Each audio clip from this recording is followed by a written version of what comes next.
Imagine, if you will, sitting down to your morning coffee, turning on your home computer to read the day's newspaper.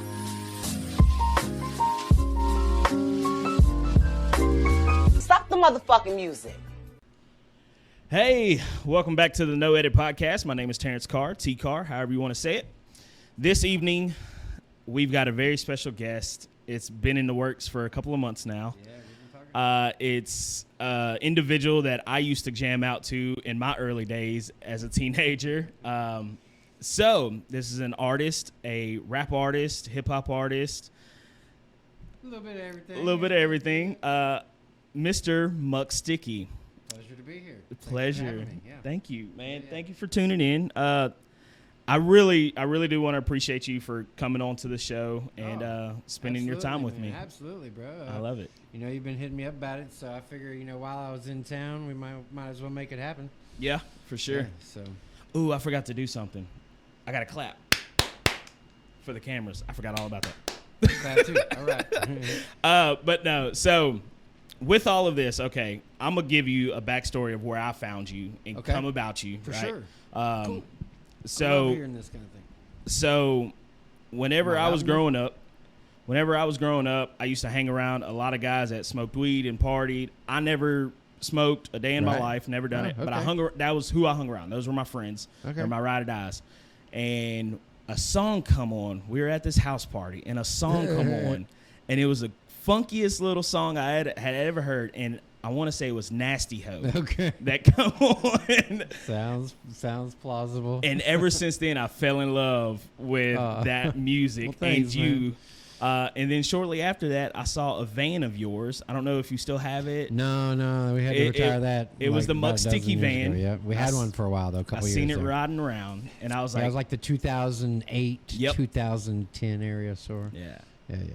That was when I fell in love with you. I mean, Oh man, it's I've- kind of I've- me to say. Thanks, bro. I like it because it's funny, it's comical. Yeah. I like to say that I'm a comical person from time to time. Yeah. So just listening to it was great. I mean, it was one of those things. What were your feelings whenever you started making music of this nature? Well, I really came about because I wanted to make some songs and music that I had never heard anybody make. I wanted to say some things that I'd never heard anybody say in music, at least that I had experienced. I'm sure people have said the same things, but and it was really just designed to make me and my friends laugh. We were goofy stoner kids, just in college, fresh out of college, and Yeah. having some fun. This, like, when we really got started, it was probably 1999. Okay. And The started Y2K. making we'd find the cassette singles for our favorite songs, and on the flip side usually it'd have an instrumental, Yeah. things like Whoomp There It Is and a couple of them, and some Dr. Dre songs. And so we would take those instrumentals and put them on a karaoke machine, and then write our own goofy raps to them, Yeah. and record those just for us to listen to amongst ourselves. And Okay. then one thing evolved to another, and ended up buying a 4-track recorder, and The rest is history, huh? yeah, man, started selling CDs at parties. And Have you ever thought because I will say some of the songs that you've got are could be borderline controversial. Have you ever been faced with being writing a lyric or even writing a verse and be like, all right, this is a little too much, I need to back down? Yeah, for sure, absolutely. Really? It happens all the time. Yeah. And then I don't back down, because I think that's what artistry is about, is pushing The limits. the limits Yeah. of what you're allowed to say, and I was just line in one of my early songs, if you don't like it, don't fucking listen, I And like so, that. I like that. I think we all have the freedom of choice to pay attention to what we want to pay attention to, and if Yeah. you don't like something, just turn the channel or watch something else or listen to something else. Man, you don't have to be mad at me and tell me I Yeah. can't say it. I Just love that don't listen to it. mindset. I try and instill that mindset in my friends and people that are around me, and I've spoken that freely before, that I I'm gonna do what the fuck I want, Yeah. when I want, how I want, where I want. There you If go. you don't like it, don't pay attention to me. You know, Exactly. If I were to come like in your house and knock Yeah, on your door and be yeah. like singing all these songs to you and like invading your space, then yeah, you could be like, don't say that because you're in Yeah. my place. But when you choose to listen to a song or something, Yeah. that's totally your choice. And if you hear it and you're like, oh, I don't like that, you have a right to Yeah. turn it. But just because you heard it doesn't mean that it's gonna hurt you. Yeah. You know what I'm saying? Like, Have you ever been? I don't want to say backed away or. Have you ever been turned down when trying to do a festival or do a concert, or is it always they come to you and they know what they're getting themselves into? Yeah, I mean, sure, I've been turned down a gazillion times for things, but you know, I've also had opportunities that came my way. Just, you know, I gotta say, man, there's a special force in life that if you connect with it, it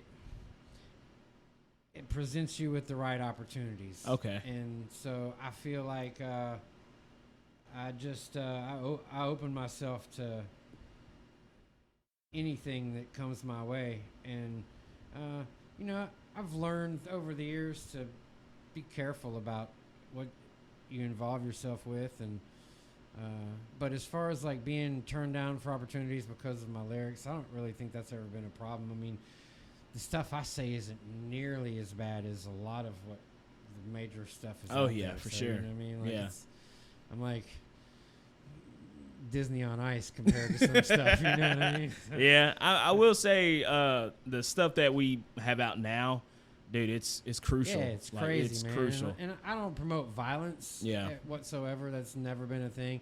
There may have been once or twice I've said something that was slightly like offensive, like Yeah. physically wise, but as far as just like saying comedic things that are designed to make people laugh, I don't see anything wrong with that. You know, I will say I'm trying to bring about a smile. You know, Yeah. what's wrong with that? I will say you some of the songs are very what I used to say when I was a teen, and it was roasting material. Yeah. Where you check the shit out of somebody and that's how it was, and that's Yeah. one of the reasons why I enjoyed the music, because I was like, all right, I'm gonna steal that and use that on somebody next time. Like, I like that line. Like, Yeah, it was fun. I mean, it was good comical music that you did make and Thanks. still are making. I hope Yeah, you're still making music. Absolutely. Okay, because I know your last album was 2020 or 2021. Yeah, 2020. 2020, It was okay. the early part of it. It's like January 2020 is right Yeah. before the whole The pandemic, ordeal the thing shutdown. happened.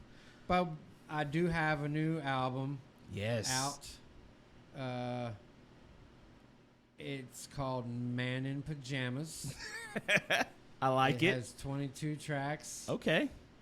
It's got a compilation of quite a few songs that I've released over the past few years since that last album, Okay. and then a whole bunch of new songs. Yeah. So yeah, there's a lot of new stuff out there. Okay. Yeah. With all these albums that you have, because you have a plethora of albums ever since 2004, correct? Yeah. Okay. 2004 is the first one. So you've got a plethora of albums. Have you ever caught yourself writing or saying the same lyric that you, Oh, or even the definitely. same verse? I mean, maybe not word for word, but Yeah. I've definitely talked about smoking weed in just about every different fashion you can Yeah. talk about it. So I mean, I definitely repeat some stuff sometimes, but I try to keep it clever. If I catch myself writing something that I know is from something else, I'll maybe try to put a twist on it, Uh-huh. you know, and like reword it to make it say something else Yeah. in a different way. But you know, it I still like gives that. that throwback to it. Yeah. You know? So I I like think that. there's a line or two in this new album Really? like that. Yeah. actually. Awesome. So, I'm gonna have to check that out. Yeah. I really am. Yeah. With all of the writing that you've done over the years, where do you get any of this from? Because you know, like some rappers, some artists, it could be from their childhood past traumas that they're rapping about, or being musical about. Or it could be, all right, they went to Africa and this is what they saw while they were over there. They went to Germany, this is what they saw, and then that's what they get their creative from. Where do you get yours from? Where's that inner rap Man, artists come out. I got, it comes from God, of course. I honestly, looking back on even just this last album, not to mention everything else I've ever done, I look back on it and I'm like, where was I when that happened? Yeah. Because I feel like a lot of times, like it just came. I'm just a channel for it. Okay. There's definitely. I can't say I don't use my mind at the same time, and use things that I've picked up along the way or was inspired by someone else to maybe say it in a different way. But I feel like I've been blessed to just have a collection of thoughts that I've been able to put into words that somehow make sense. Yeah. Are sometimes funny. I mean, I don't know. I really don't know where it comes from. I can't put my finger on it. There was a commercial back in the day. I think when Gwen Stefani was on it, and it was for a computer or something. And she was like, people ask me all the time where inspiration comes from, and she's like walking, and there's like all these like pictures and stuff and things floating toward her, and I kind of feel like it just comes from all sorts of places. Like I'll hear something or I'll look at something or I don't know. It's weird. I can't explain. Yeah. It. And it'll continue to evolve and change. I have gotten a lot of times I get fans saying stuff like, you should make more songs that are like your older stuff or whatever. And but I'm not the same person I was back when I made that older stuff, I'm guilty of that. I say that to some of the artists that I listen to now. For instance, when Kanye West come out with his new album, I hated it. I hated the whole thing. And I was like, man, I wish he would make some of his older stuff, like The College Dropout. That music was awesome. But then I'm just like, he's not the same person. Yeah, we changed and evolved through life. I mean, if we didn't change and evolve through life, we'd all still be like, shitting in our diapers and speaking baby talk, because we evolve and change even. So you can't get to a point like when you're, say, 23 or 25 and then just stop and freeze time and I'm never going to change from this person, it's impossible. I mean, you can do it technically, but you're not gonna. What? I've definitely changed. Now I keep wearing the same silly ass clothes. But, I like the silly clothes, man. You got Golden Girls on today? That. Yeah, I'm wearing the Golden Girls pajamas. This year is my 20th anniversary, and wearing pajamas every day is my personal and professional attire. I know you said you're an honorable Guinness World Book Records, right? I think you are, because the way I see it, if they can give somebody that's been growing their hair for X amount of years and just look at the length, be like, all right, cool. But you weren't there during the growth. Yeah, you don't know when it actually started, I guess. I don't know. That was a long time ago when we applied for that, so we may try to reach back out to them and see what they say about it at this point, because I do see them giving out a lot of weird titles that I'm like, hey man, why don't you give me my pajama thing? It's for real. I mean, I feel like if people that can validate it for sure. Well, not only that, but you've got plenty of video footage, plenty of photos, whether you're at a concert. It's like a public thing. Yeah, everybody's known it since then, So I don't know, but it doesn't matter to me. I've never been one to care much for accolades and things like that anyhow. So very humble guy, it seems. I'm humble and I'm confident at the same time, man. I know who I am and I know what I do, and I know where I fit in the world, and so just try to stay in my own lane, man. I feel like I'm you, but a pothead, a smoker, because I'm that same way. I'm confident in what I know and can do in life, but also I'm just like, it is what it is. Yeah, I mean, if those things come, that's cool. I mean, I don't not appreciate being celebrated, for sure. We all should be celebrated in our own way, in our own weirdness. But I don't live for those things. A lot of people get caught up in that, and I think it's important to keep a balance between the internal world and the external world. Very, very, very, very. And so if you get too focused on the external world, you lose part of yourself, and if you stay too far in, you disconnect from the world. Well, I feel like it's one of those things where when you celebrate balance too much, you start to lose why you're there to celebrate. Yeah. So it's almost like not only do you run out of money, but you run out of time. You run out of your patience because you're so focused on let's celebrate for what I've done for this one little thing. Now here you are months or years down the line still celebrating for that one thing, and you haven't done more. You haven't progressed. I believe you got to progress through life. You can't rest on your laurels. That's for sure.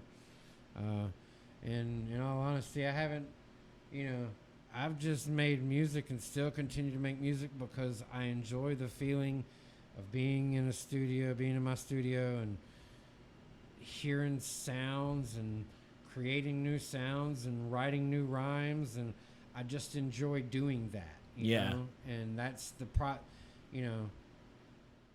that's your happy famous place. Phrase, life is a journey, not a destination. And like that's from Steven Tyler, Aerosmith song. You know what I'm saying? But I'm sure it's from somewhere before that too. But I think you're supposed to move through life. You can't really. I mean, you can sit still every now and then. It's good to rest and reflect, but you got to keep going. Yeah. So I get yelled at sometimes by my friends and my fiance. I need to stop doing so much at times because I'm an on-the-go person. I like to do just constantly moving. If I'm not moving and I'm resting, I feel like I'm not doing enough in life, or I'm not being productive. Yeah. If whatever I've got going on. I know that feeling, man. And you can't be so hard on yourself about it, though. That's one thing I have come to learn is like I lived that way for a long time, to the point where, I wasn't happy because I was so hard on myself about accomplishing, you know? And in a weird sort of way, I guess, to me, it's kind of falls in line with like trust and faith. Yeah. Like if you do have trust and faith, then the things that are going to work out for you are going to work out for you, you know? And you definitely can't just sit around and put no effort into life. You have to do things. Yeah. The songs aren't going to record themselves. The show's not going to make itself. But, if it's meant to be, then it'll happen. You don't have to be so hard on yourself about making it happen. Sometimes you can work really hard and try to force things and make them happen. They're still not going to happen. Yeah. So I will say you have to have a little bit of surrender. Yeah, I will say I battle with that sometimes because there'll be times, especially like with this podcast show, in the beginning, it was more so of, if it happens, it happens, right? I did a lot of that. And then it got to the point where, all right, I have to make this happen because it's just not happening. So here within the past, I don't know, probably 50 plus episodes, I've really pushed and got myself out there, making the content, recording the content, as whether it's, an actual podcast or it's me just advertising myself some kind of way. It's like I'm forcing myself to do it when I really just at one time I was just like, whatever, I put it out there, and if it works, it works. But I am reaping the benefits of having to make myself do it, so that's good. But then now, like you said earlier, the balance, right? I see where I'm like, all right, now I can just sit back, I put the seed out there, I'm gonna let it grow, see what happens with it. Yeah, you have to keep watering it, what I mean? You can't just let it do it on its own and hope for rain. Yeah. You got to give it a little juice, but at the same time, you can't be like so difficult on yourself to where you work yourself into a stressful frenzy. Yeah. Because that's not a healthy way to live. And, it's good to stay busy for sure. You definitely need to have goals and hopes, and you have sometimes have to give yourself those goals and hopes. Yeah. They don't just come to you, Yeah. But, at the same time, the only thing I know that works, and I only know what works for me. I can't say what works for everybody. But what works for me is trust that it's all going to work out as long as I do my part. Yep. And as long as I know what my part is, then everything else will kind of Did you with go this the way it should. with this conversation? Did you ever see early on with yourself forcing yourself so hard to get your music out there, kind of like how they used to do, and people still do it nowadays. Upcoming artists, I see them do it nowadays at places. They'll pass out their CDs, with a stack of them in their hand, or pass out, whatever they can just to get their name out there. Did you see yourself doing that, or struggling with, hey, listen to my music, Dude, this is what it is? I totally fucking struggled for a long time handing Yeah. out CDs on every corner, and it was like 2000, 2001 when I first started burning CDs, and I had to take my 4-track over to my buddy's house and plug it up to his computer and burn CDs, and then print out paper labels on those things you buy. They're like prefab CD labels. And Yep. you stamp them on there, and go to parties and try to sling them. And we did that for years. Even later on, even when had the van that you were talking Yeah. about, I was still on the corner slinging CDs. We did. Craig Brewer did that MTV series $5 cover, Yeah, and I remember that. they did a little side documentary on it about each of the artists that were on there, and that was part of that documentary. It's like they followed me one of the days I took the van to the thing and slang CDs out of the parking lot, sitting there with my acoustic guitar jamming. So I struggled for a long time, man. And it's weird, like, I can really testify to the fact that work you do now can pay off such a long time later. So many people do work and expect to see an immediate paycheck for it. You know what I'm saying? Like Me, I do that from time to time. That way. Yeah. Sometimes it works that way. It does. Sometimes you see a quick benefit on things, but man, I got a song. I got songs that I put out, like Pot Smoking. My song Pot Smoking, put out in 2014. Yeah. That after $5 cover, I kind of went through a rough spell where I wasn't touring very much, and it's weird what being on MTV will do to you, man. Really? It's a good thing. I was gonna ask. Not saying a bad thing, but it's kind of like a cleansing. Really? It kind of really opens your eyes to see how things work and who you can really trust. And Yeah. it's weird, but there was a time that I went through where it was just me and a buddy, back to just me and a buddy. I grew to where there was a large group of people in my circle. Yeah. And they say, you always hear growing up, you can really only count your friends on 5 fingers, yeah. you know what I'm saying? But I was one of those dudes, I didn't grow up with even 5 friends. I had 1, 2 when I was a teenager. I was a loner, stoner, kind of awkward dude, didn't have any friends. And then so when I started making music and making a name for myself, everybody wants to come everybody around. wanted to be a friend and come around. And I like that because I never really had a lot of friends before. And then before I knew it, there was this big giant circle of people. And then, but I got back to a time where nobody was doing anything but me to keep this alive, and I was just recording songs and making videos, recording songs and making music videos. And it was all my own budget, my own dime. Always has been, really. And I've had a few people along the way help in a lot of ways. I can't say nobody's ever helped because so many people have. Yeah. And I'm truly grateful and appreciative for that.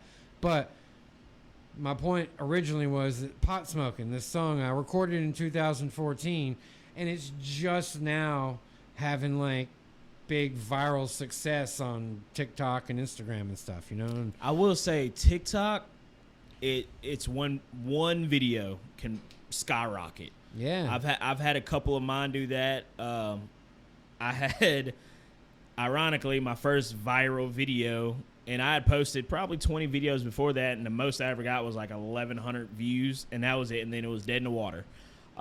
Then I posted a video one day. I don't say I'm a model, but people say I'm a model. I do funny model stuff. okay, And I did a play on White Claws in summertime.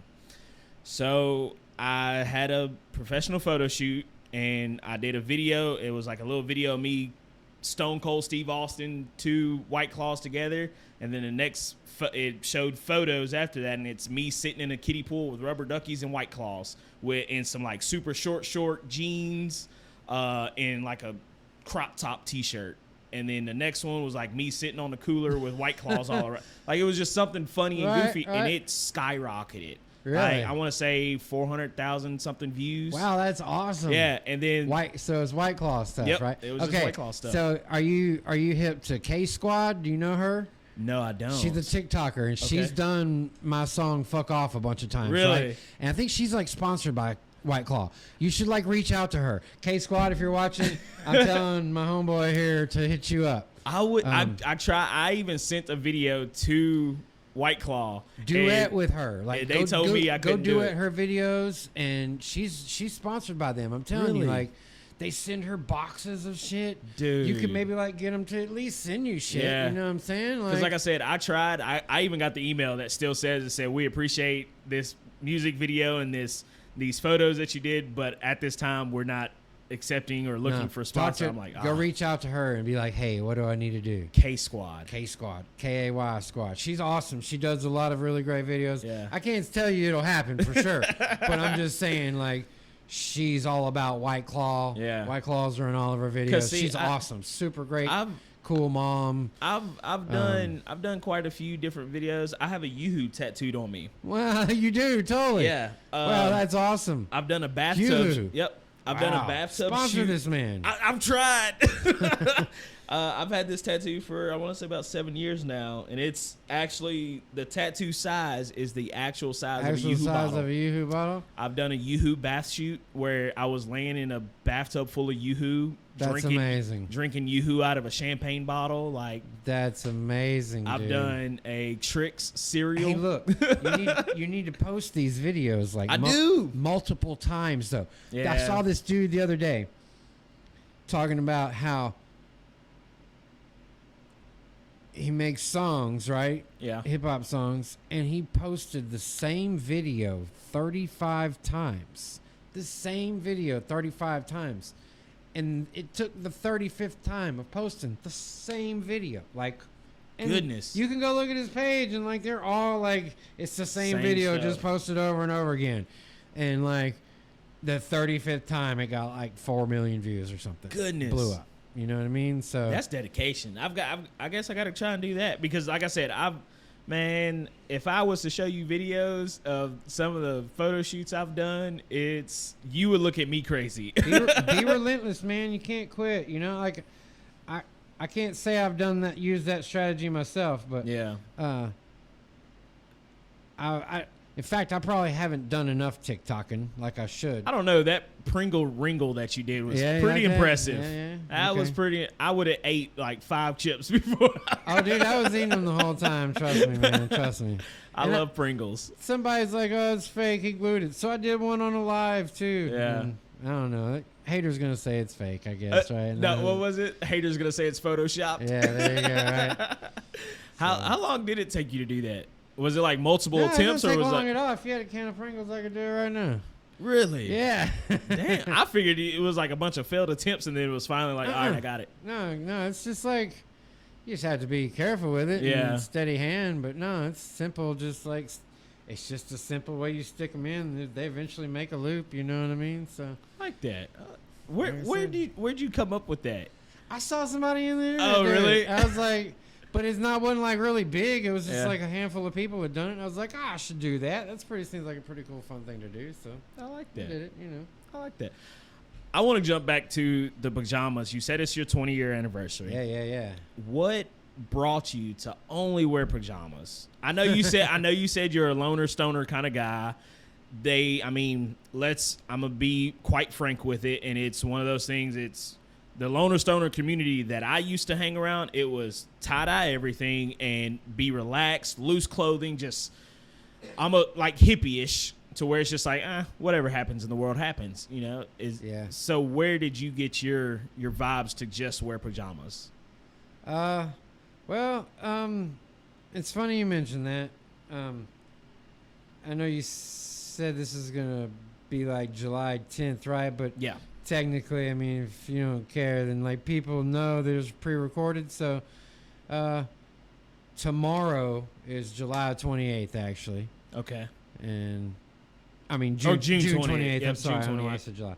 Tomorrow's June 28th, and 20 years ago tomorrow, my best friend at the time and had been for 9 years, Dennis, passed away. Sorry to hear that. And thank you.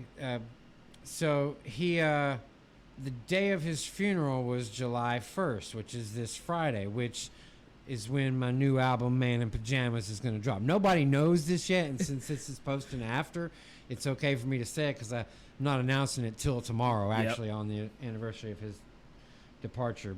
But so the day of his funeral, I dressed up like you would normally dress up. I've been wearing pajamas pretty much every day as my Muck Sticky thing for a couple of years at that point. But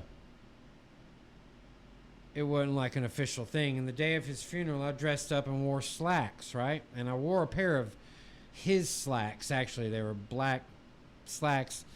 And I was a pallbearer. And so over the course, it was a very physically trying day, you know, being a pallbearer, and I was very emotional. And anyway, long story short, the pants started like bursting at the seams. Like if I would turn the wrong way, it would stretch. And by the end of his funeral, they were literally like in tatters, right? Like the legs were split out of them. They were a little tight. I mean, not too tight, but it wasn't. I don't think it was because of that. And so, just kind of like, you know, I realized how short life is, and like, you know, I'm so blessed to be alive every day. And like people get so like jaded to just like are used to being here, you know, that they forget that it's like such a magical gift to be here every day. And I kind of like took it as like a sign from him, God, universe, that, you know, you shouldn't dress up to impress other people. You should be comfortable in who you are, because you never know when life could be over. And if you're so worried about dressing nicely, or the brand or the value of your clothes or something, to let somebody else's perception of you be that you have those things, or I don't know, it just seemed crazy to me at the time. And I just told myself the next day, like, I'm never dressing up again. I don't care. I'm not going to get a job where I have to wear a uniform. I'm going to make this music thing. I was already making music at the time, and I just said, I'm going to make this music thing work, and I'm going to wear pajamas doing it the whole time, and watch me make it happen. You know what I'm saying? And you made it happen.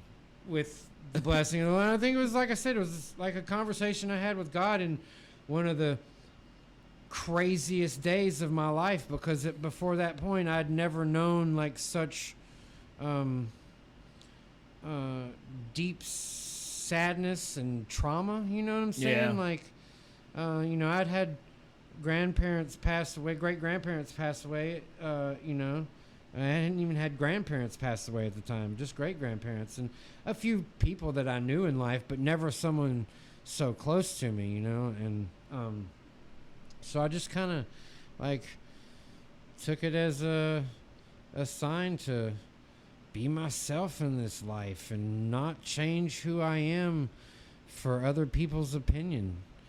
And that's just the only way I know to put it, really. Man, that's tough. I like hearing that, because it really touches me as a person, that I don't try and prove myself to people, but I try and prove myself to people, if that makes sense. Yeah, for sure. I guess I'll say I try and prove my worth to people. Yeah. And I do that quite often. I know what you mean. I can't say I didn't do it from day one after that. It took a long time to really get truly comfortable and just absolutely not give a fuck, you know? Yeah.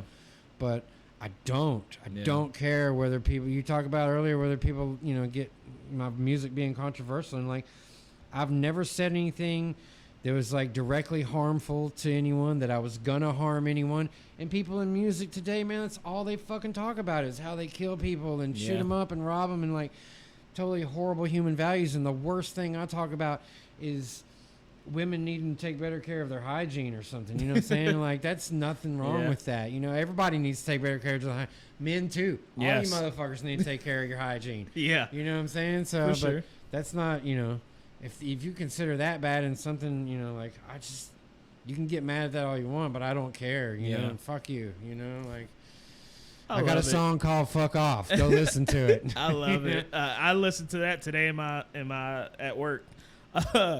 Whenever you decided from that day that you're only gonna wear pajamas, did you like just go home and just tear your room apart and throw out all the regular clothes that you had, or was it just already something? I didn't have many. Like, I had to borrow his slacks. Yeah. You know what I'm saying? So I didn't really have many. I was already pretty much in pajamas every day at that point. I'd been playing Muck Sticky shows for about a year and a half. I'd been making music for about 2.5 years at that point. Yeah. And so I was already pretty much living the lifestyle. And I just kind of like, at that day was like a turning point. Yeah. Like, so that's the way I measure it, is knowing that was the last day I wore some slacks. Now, I have worn jeans and slacks for like movie parts, or to be in like one of my music videos. I'm playing a character or something, you know, like, but that's me choosing to do that for art. You know, that's not me having to do that to dress up to go to some event. Like, I've been to black tie events. I've been to the Grammys multiple times, walked the red carpet in my pajamas, you know. Hell yeah. Things where people are only allowed to wear suit and ties, and I still go in my pajamas. So, man of and your if word. I can't, then I don't go. I like that. Not interested in attending. Thanks. I mean, you got how you want to be, and that's how you're gonna be, and there's nothing wrong with that. I love my life. I feel blessed. I'm happier than I've ever been in my life, and you know, I just feel blessed to be able to make songs that resonate with people in a way that makes them feel happier about being here, because the world is such a fucking shitty place, man. Especially in today. Yeah, man. Today's world, yes. So if we can smile and enjoy ourselves, we have to do those things. I'm all about, you know, what you focus on in your life manifests, you know, like, I wouldn't be where I am with this music if I didn't like focus on it continually. Nobody told me, hey man, you need to go make more music. Hey, you need to make another song. Hey, you need to make this album. You need to make that video. Hey, you need to do that. I just like knew I had to do it if I wanted something to become of it. You know what I'm saying? So whatever it is, anybody, if you do whatever you do, it doesn't matter. You can do anything in life. You just have to like focus on it and amplify it. And if you distract yourself, it's okay to have fun, pleasure yourself every now and then, do things that are entertaining to you. I totally binge watch TV shows. I'm fucking obsessed with Better Call Saul right now. I can't fucking wait to see what happens. So in this last half of the last season, I never could get into that. Dude, it's so great. Never could get into it. Man, I'm so obsessed. Me and my fiance right now, we're big into a show called Pose. It's really big LGBTQ, but it's like set back in the early like 80s and 90s. I bet that's cool. It's awesome. I have to see this. It's so where do you watch it?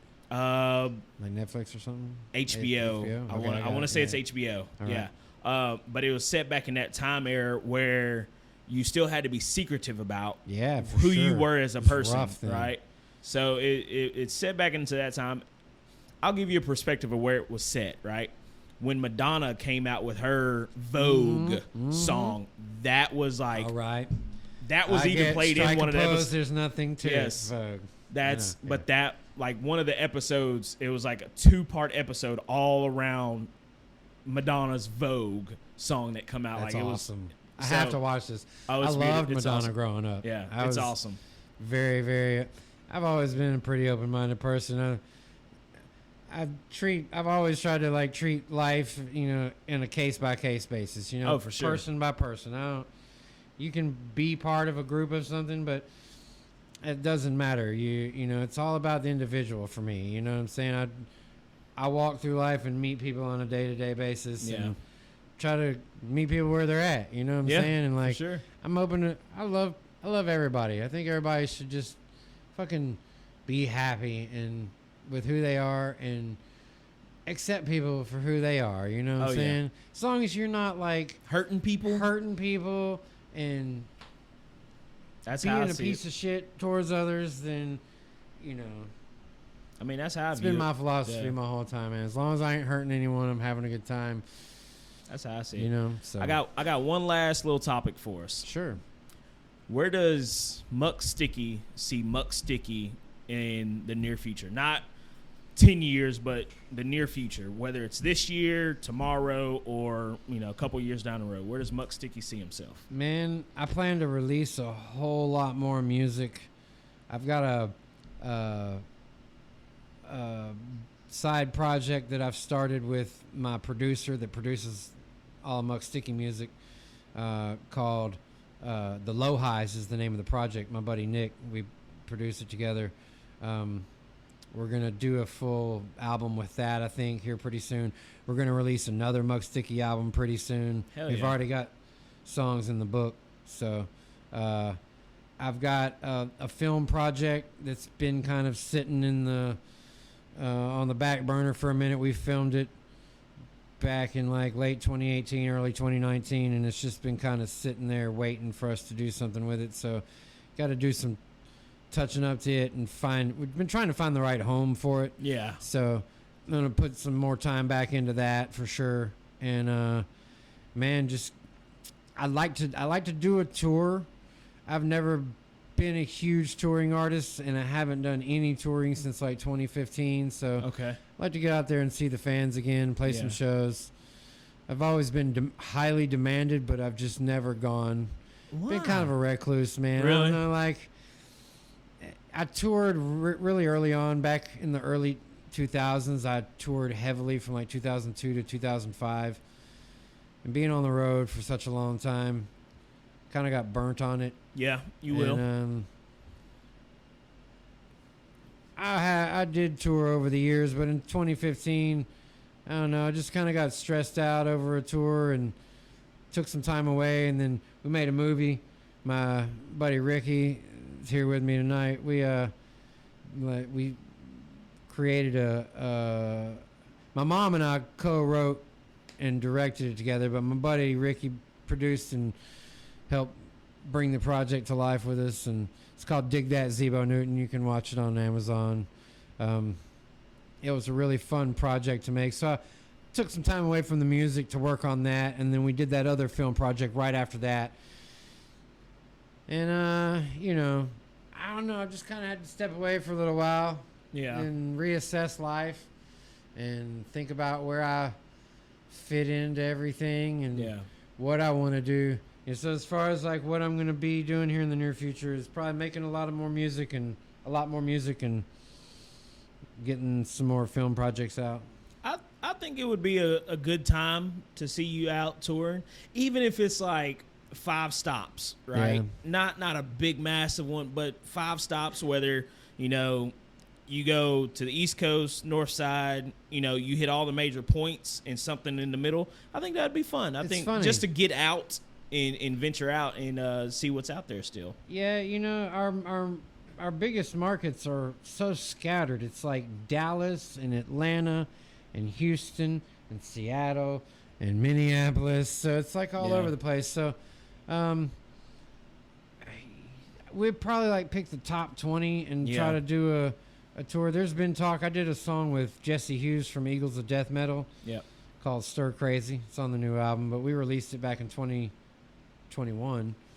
And there's talks of us doing a tour together with Eagles of Death Metal this year. So we'll see if that happens. But I definitely want to do some like theater style shows. I know my show doesn't really fit the bars anymore. I've always been a big production kind of guy, and we got away with it for a little while. But I'd like to venture out in like the performing arts centers, and I could see you at festivals. Festivals for sure. I love doing festivals. We did Beale Street Music Fest in Memphis here, 2019. I would say I went, but I've been to one Memphis in May festival. Yeah. And it was because I was given a free ticket to go promote for this club I was working at. Yeah. And I remember seeing Five Finger Death Punch, and their band broke up right there on stage. Right on. I remember hearing about that. Mid-concert, band split up, said, all right, we're done with this, and then walked off stage. I was like, Wow. all right, yeah. It's rough, man. It's a rough road life. Those dudes are probably just weather road burnt, man. You know what I'm saying? Like, but I'm also not a fan of people touching me and being close to me that I don't know. Yeah. Like even when I go to clubs, like nightclubs or even concerts, I remember going to see Butcher Babies and Hollywood Undead when they come to Memphis. I don't know, a couple years ago. I messaged a buddy of mine that was working the door at the New Daisy. Yeah, my home club. Yeah, and I was like, hey, man, what are you doing tonight? He said, I'm working this Hollywood Undead concert. You want to come through? He was like, I got 2 tickets for you and your fiance if y'all want to come up here. I was like, I would. He was like, I'll put you in a VIP booth. I said, deal, I'll come. Because I'm in a VIP booth by myself. Nobody's around. Nobody has to be around, yeah. And that ended up being one of the funnest nights I've ever had at a concert. I went across the street to People's, got a whole pizza pie, walked into New Daisy with the pie, and I was at the front, and one of the Butcher Babies, one of the singers, she come down off stage and ate a slice of pizza with me during her show. Oh, nice. And I was like, this is awesome. That's awesome. What a great story. What a great memory. So That's really cool. I was like, and I haven't been to a concert since then because that one I was like, all right, I've topped it. So I love concerts, man. I've been playing shows for 20 years now, you know, so like more than 20 years really, and I've just always enjoyed that interaction with people. I crowd surf. I like being right up in it with the folks, man. It's such a fun experience. I live in Tampa, Florida now, and I went to a concert recently. One of my first concerts since we've been able to have concerts again. Yeah. And it was my favorite rock band is The Darkness. I don't know if you're familiar with The Darkness. No, I haven't heard them. You know them. They had that song, I Believe in a Thing Called Love, is really huge back in the day. Oh, okay. I believe in a thing called love. That's who sings that? Yeah. So I didn't know that. My greatest rock band in the history of rock and roll bands. I try to tell people, they're an endless list of just impeccably great rock and roll songs that are so well written that capture like the essence of human emotion. Like I'm so jealous as a songwriter of Justin Hawkins and his brother. They're just it's a great they're a great band. Yeah. That's awesome. Anyway, so I went to their show and I was like right down front up against the rail, and he came out and like got on this dude's shoulders and was coming around, like we were right there, and like he's like singing and everybody's just like crowded around. We were all smashed in together, and it was just, I was in tears. Really? When the show started, the intro music, like I hadn't been to a concert in a couple of years. Yeah. You know, I take that back. I went to see the Rolling Stones in October of last year, but it was like a stadium show, you know, and we were like leaned up against the wall in the middle of the field, and just wasn't, it was a concert, but it wasn't really like a concert. Yeah. You know? And I was like front row up against the rail, and like when the music started, the lights went off and the intro music started, dude, I literally burst into just like incredible emotional tears of joy, because it was a feeling that I hadn't felt in so long. Yeah. And, you know, we've gotten to a weird place in the world where we don't like connecting with each other, man. Yeah. And, you know, I understand it because we all want to be healthy, but I hate there's not more. I plan to do more of it. That's all I say. If you come to the Muck Sticky show, plan to rock out and plan to be enjoying yourself with people and being surrounded by love and good energy, man, because It's gonna be there. We need it. You know, the Well, world. I'm We gonna need connection, man. We need to connect with each other. If there's one locally in the Memphis area, or if it's within We'll definitely be 4 playing hours Memphis for sure. if it's within We'll a be 4 playing hour Memphis. drive, This is my home city. You know what Yep. I'm saying? So we'll be playing here for sure. we man. should see if we can get New Daisy open back up one for one Right, for one, for one one time. I was thinking about that the other day. I was like, I wonder what's going on with that place. So I used to know some guys that were investing in it, and I actually knew the owner. Mike Glenn and Mikey Glenn were the people that I knew. I played with them from 2001 till His son 2015. his 14, son something like owned that. it before it got shut down this last go round. I don't know the reason why it got shut down or anything, but they were the last people I knew that owned it. And as far as I know, it's still just sitting But it's there. just sitting there empty, not Yep, open. nope. Wow, that sucks. So Man, you know how much history was on that stage, dude? yeah, There's like so much history, so much musical history on that stage, and I can't believe it's not a thriving place just because of that. I will say Bill Street, that end of Bill Street is just not thriving. Bill Street in general now is not thriving. I hate that, man. Memphis is such a great city. It is. Such a great city. And, you know, it's a shame that Few bad apples mess anything few up. bad apples, man, I guess is the case. But, Yep. man, like the good apples, man, they just need to take over, man. Like, bring it all back. I don't know. It's weird. I mean, Hopefully it'll come back around. You know, Yeah. I think life happens in cycles, man. I think a good cycle's coming back. I was just about to say that. I will say it happens in waves, where whether it's 5-year stint, 10-year, 20-year, things happen to where it's all right. We got a bad stretch right now, and then give it some years, we'll flourish all over again. We'll stay that way for a good long while, and then something will happen, and then we'll go back into a rut. History repeats itself. Whether it's the exact same history or similar to that, For sure. it always repeats itself. It's funny you say that because I was having a conversation with somebody the other day about, like, it's like 30 every 30 years seems kind of the same. Like the 60s kind of seem like the 90s. Yes. The 80s seem kind of like the 50s. Yep. You know, like, is I don't know. I feel like we're maybe like getting back into like the 60s, 90s time. You know what I'm saying? Like maybe that's on the horizon. I hope so. Because we're in like the 20s now. Yeah. You know what I'm saying? So we're on I- that third. It's like the 30. You skip 20 years, Yeah. and it's like that next decade is kind of like the one. Because I will say I love the 90s. I grew up in the 90s. I'm a 91s Yeah, me guy. too. So, I mean, I love the 90s 90s. was the greatest ever, dude. I I hope it comes. I hope like that vibe comes back where people were carefree, man. Nobody gave a shit. We weren't worried about what anybody else was doing. We were doing our own thing. We weren't hurting nobody. We were just having fun, wearing funky, fresh clothes, and man, listening to good music and going to shows. Yep. And it was just like a good time, It man. was. The worst things going on in the world were like, you know, I don't know. What was the worst thing going on in the world at the time? Like, I know early 90s was like Desert Storm stuff, but that like- was ending. Outside of that, it's like not much of nothing. homeboy getting the BJ. You know what I'm saying? That's like the worst thing that happened. Is like, you know, like Yeah, I mean, if you think about it, I remember when crazy. late 90s, you had LimeWire come out, and that was like the hit thing. Yeah.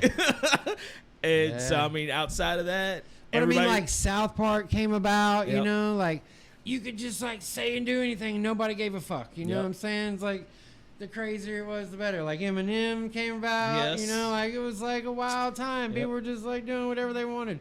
It was like, you know, I see that happening again. You can only like be because like the '80s were like say no to drugs, you Yeah. know, like anti 2 Live Crew, let's ban Yeah. this music, you know what I'm saying? So like it seems like those and like the 50s were the same way. We're like everybody's clean and proper, and you Yep. know, and like the 60s came and it was like peace, love, and drugs, Yep. man, you know. and even in the 60s, it was a time where you couldn't, like at concerts, if you went to a concert, you had to sit down in your seat. You couldn't dance. Like if you danced around like an actual show is now, like it was like we need the police to show up. Like yeah, but then it but then ended it with ended. like Woodstock, you know what I'm saying? then So- it was out of that. Everybody, it was a transition. So I feel like I want to say the 20s might be that transitional year for us. And who's to say what Let's happens hope later so, on in man. it? Let's hope So. so. But- I hope it is. I hope we have a good fun time. I certainly plan to contribute some to it if I can. Like I said, if you have a show here in Memphis, you'll see me in the crowd. My hair may Okay. be a different color, but I'll be put you there. on a guest list. Well, thank you. Thank you. Thank you for coming out, My pleasure. Mr. Muck Thanks Sticky. for having me. It was an honor. It was a pleasure. It was wonderful. I had a good time. I learned a lot. You're a very inspirational person. Well, thank you. And I'm inspired. I think inspiration comes from the term "in spirit." You know, Yeah. when your spirit's alive, you're inspired, and you inspire others. I mean, I'm not just the only one. There's fucking millions of people that are inspiring. You know what I'm saying? It's just because they're living their spirit. You're Yeah. inspiring. You inspire me. thank you. So, like this room inspires the fuck out of me. I love this artistry. You got going Tom. on here. You got Tom or Jerry, whichever one it is, back there riding a rocket. Yeah. Yes, Jerry. Yep. I got And Scooby and the gang behind there. Gang, Yep. The Ed and Eddie. Ed and Eddie, dude. Holy Yep. cow. There's Tom. That's Yep. I fucking got cool. SpongeBob on the back wall. I got Doug and Cat Dog over behind Yes, them. Yeah. dude. Look up Ren here. and Stimpy, dude. Awesome. I got the Martian. Yes, that's the one I've been looking at the whole time. Yeah. I mean, I kind of do an impression, sort of. Ooh, I like it. Yeah, I wanted something to go similar with my logo. It's a very 90s style logo that I've got. Yes, it's very, very nice. So I wanted 90s cartoons, and that was the favorite childhood memory of mine was the 90s cartoon era. They don't make Oh, yeah, dude, cartoons it's the like it no best, more. it's the best. So, Beavis and Butthead, though. Where the fuck are Beavis and Butthead? no, I wasn't a big Beavis and Butthead fan. What? I wasn't allowed to watch them growing up.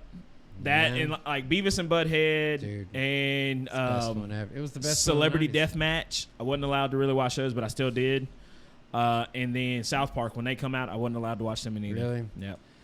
I Sucks. snuck around and watched them, but it wasn't like I can Saturday morning go in the living room and blare it. It just my mom didn't allow it. She was like, it's too much. So, You think that's a good thing or a bad thing? as far as what? As far as me myself or people in general? As far as like the general restriction of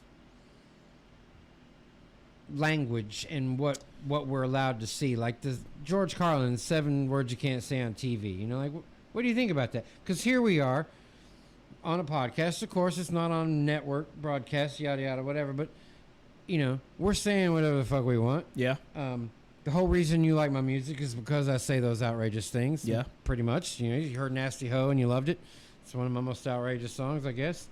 So I'm curious, like, I don't have children. Okay. So it's a general curiosity that I have about why we hinder and restrict language that we know our children are going to grow up to speak and say anyway. Most of the time we say it around them and Yeah. then tell them not to say it. Yeah.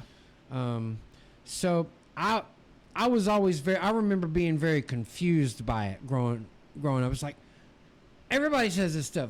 Yeah. But why am I? I felt singled out almost Yeah. and it was like psychologically kind of screwed with me. So the way I look at it, I'm one of those parents that I allow my kid to make mistakes, and I'll be there to help him and correct him whenever he does. Now, I'm one of those parents that say he's only going to do it once. If he, like, whether he's got a hammer and he's hammering something and hits his hand, I'm not going to stop him. If he hits his hand, hey, you know what you not to do next time, right? The words and the language and the things you see, I take that as I'm going to say it around him. He kind of already knows, my son already knows, you don't say those words. Those are bad words. That wasn't really something I was like, hey, you don't repeat what I say, or you don't say the fuck word or motherfuck. You don't say that. I've never been one of those. He just kind of knew right off the top. I'm just curious why they're considered bad. Why- Society standards.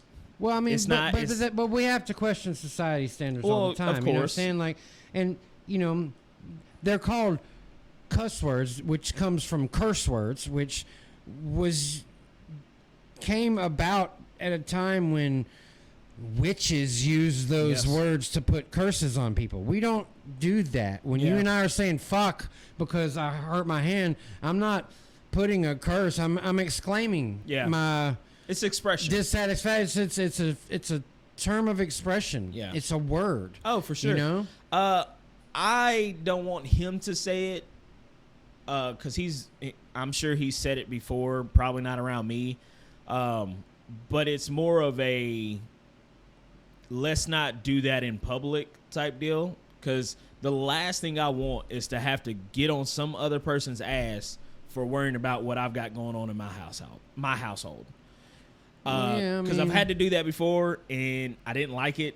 I didn't like it in a sense because we're in a public place, and why are you so focused about For what sure, I've got public going on? behavior, You know what I mean? public behavior and manners is something you should definitely instill Yeah. in your children. That's not what I'm questioning. I'm just questioning the whole don't say these words Honestly, I don't know. because they're bad. I don't know why they're bad. Like if I was going around using them in a bad way to be bad to Yeah. people, then yeah, tell your kid don't fucking do that because that's not the way to Yeah. be to motherfuckers. You know what I'm saying? But just like saying you can't say the word shit, but everybody else says the word shit. It's Yeah. even on fucking TV all the time now. I see it on TV all the time. So one thing my sister, I just don't get it. It's very confusing. It is from It a is. child's perspective. Oh, for sure. It screws with you. when I It was screwed with young, me when I really was bad. younger, my sister's 6 years older than me. So I want to say when I was probably 10, 11, 12 years old, my sister come to me, and at this time she's 16, 17, 18 on up in age. She's cussing, and she come to me and say, "Look, I don't care if you cuss. I'm not gonna tell mom, but don't cuss at me." Meaning, you can say bitch, but don't call me a bitch. You Yeah, can that's say, what I'm You saying. can say fuck, but you don't That's say what I'm fuck you. saying. That's my point right there. So that's where we had an understanding within our household. My it's mom, not just same why thing. am I a bad person because I say a word? That doesn't Yeah. make me a bad person. What makes me a bad person is like my morals and value and character. Like if I go around murdering people and raping people and being a piece of shit in the world, that's what makes you a bad person. Yep. And teach your children those good qualities and like raise them to be good people, and you won't have that problem. Oh, for Doesn't sure. matter whether just because I say ass, Yeah. I'm not a bad person because of that. You know, Yeah. I was always confused about that growing up, and like. I don't. If I had kids, I would definitely not want them just walking through the supermarket. Man, fuck you and fuck you, motherfucker. You know what I'm saying? Yeah. That's. Yeah. But that's just when I was raised. My mom taught me like when we're going to this place, and if you act up, we're turning around and leaving right now. Yep. And so we were well-behaved kids. She says it all the time. She's like, you guys never gave me any problems in the public place because you knew that something was going to happen. There would be repercussions. You know, Yeah. but. I wasn't a bad kid because I said the word shit. She would rather me say the word shit than watch a movie where it's like murder and like Yeah. all this bad stuff that's like totally okay for people. They allow their kids to watch, but don't say the word bitch. Yeah. You know what I'm saying? Like, it's just very confusing Yeah. growing up. And I always told myself when I grew up, I was going to remember what it was like being young so that I wouldn't be one of the adults that I felt like didn't understand me and talked down to me and Yeah. condescended me and made me feel like I was a bad person Yeah. for things that I didn't feel like I'm not a bad person for that. Which you know what I'm saying? I'll say that's how I look at it. My father was in my life. I'm 30 years old. He was in my life for a total of about 5 years.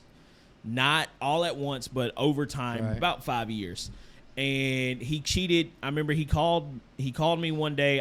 He got my number because of my sister. It was when I was finding out I was having a son, and he called me. And I'll never forget it to this day. I'm sitting in the living room of my mother's house. My grandmother's listening. They had their TVs on, and it got quiet throughout the entire house because they were listening on what I was talking to my father with. And I remember him telling me he had been cheating on my mom for a decade, and all these like bad things that he had done as a father, and he wanted to try and rekindle our relationship. And I flat out told him, I said, you could lose my number. never ever call me again and never try and contact me, because at the end of the day, you're dead to me, and I will be a bigger and better man than you'll ever be. So like how you remember your childhood and how people looked down on you or, said whatever, I do that same exact thing, but as a parent. I look back at my childhood where my father wasn't involved in my life, where my father wasn't here. He would give me these broken promises of, hey, I know y'all moved away, because I'm originally from Houston, Texas.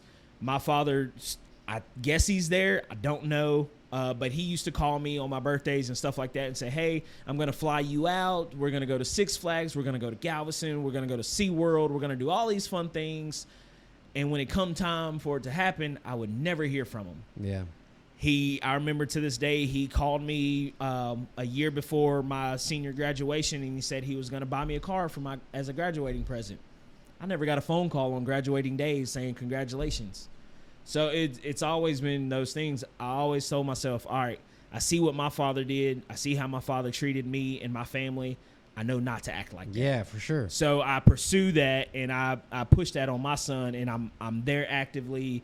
I try and call him every single day. Like I'm in his life. Even though we have a split family, I'm still active within his life, because I always said, no matter what happens, I'm never going to be like my father. Yeah, for sure. And that's a we should all observe and learn, you know what I mean? And that's I think that's really important, that you try to adopt or reject characteristics depending upon